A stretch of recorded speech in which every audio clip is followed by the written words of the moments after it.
In the summer of 1894, the sprawling Ashford estate buzzed with anticipation as carriages rolled down its gravel paths, bearing guests for what promised to be the season's most enviable gathering. At the heart of this grandeur stood Lady Eleanor, the young Duchess of Ashford. Married to a man thrice her age, the Duke, she was a portrait of grace and composure. Yet beneath her serene exterior, a storm of discontent brewed.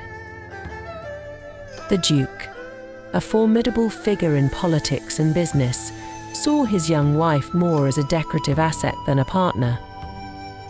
This summer, however, Lady Eleanor hoped the arrival of her cousin, Lord Geoffrey, would bring some relief from her loneliness. Whispers and winks. As the guests settled, the estate came alive with the rustle of silk gowns and the clink of fine china. Among the arrivals was Miss Clara Bellamy, Eleanor's confidante. Clara, a sharp-tongued and perceptive woman, had a knack for sensing the undercurrents around her. That evening, under the soft glow of gaslit chandeliers, Eleanor felt Geoffrey's eyes on her. Their childhood bond, once innocent, now hinted at deeper, unspoken understandings. Later, in the quiet of the library, Geoffrey confessed his growing disillusionment with their prescribed lives. "Imagine a world beyond these walls," he whispered, his words stirring a forbidden longing in Eleanor. The lakeside revelation. The following day, Eleanor and Geoffrey escaped the stifling atmosphere of the estate on a pretext of a ride through the woods. Their destination was a secluded lake, a spot untouched by the estate's prying eyes. Here, amidst the whisper of trees and the gentle lap of water, Geoffrey's words poured forth a vision of freedom that included travels to distant lands, cultures where their rigid English mores were unknown.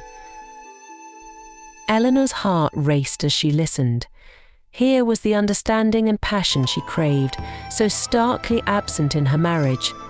But as their hands touched, the weight of their reality settled back upon her shoulders. "We must be cautious, Geoffrey," she said, pulling away, her voice a mix of desire and midnight machinations. As the summer days waned, the estate's nightly balls and banquets grew more extravagant. Yet, beneath the revelry, Eleanor and Geoffrey's stolen moments grew more fraught. Meanwhile, Clara, ever watchful, began to notice the Duke's own indiscretions, clandestine meetings with political allies, and perhaps less political liaisons with certain lady guests. One night, emboldened by Clara's findings, Eleanor confronted her husband. The confrontation was icy. The Duke, unaccustomed to being challenged, dismissed her accusations and warned her against meddling in his affairs. A delicate dance. Feeling trapped, Eleanor found solace in her growing closeness with Geoffrey. Their shared discontent bonded them, but the reality of their situation was inescapable.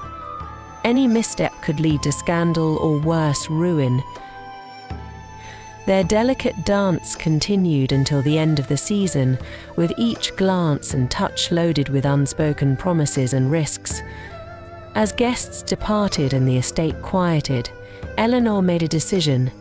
She would not flee with Geoffrey, despite her heart's yearning.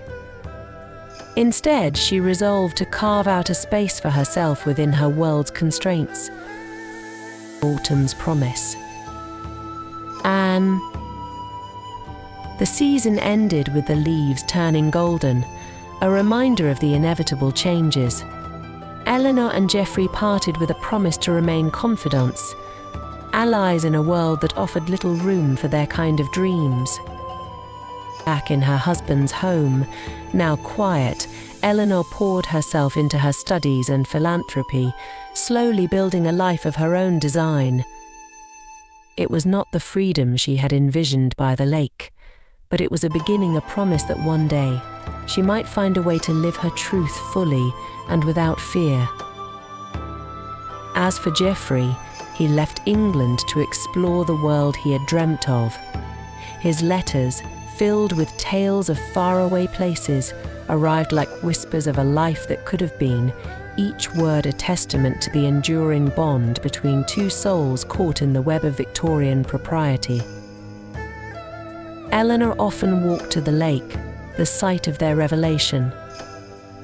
There, in the solitude, she allowed herself to dream, her heart holding on to the hope that perhaps one day the world would change enough for her to live out loud the passions that now lived only in her heart and in her letters to Geoffrey.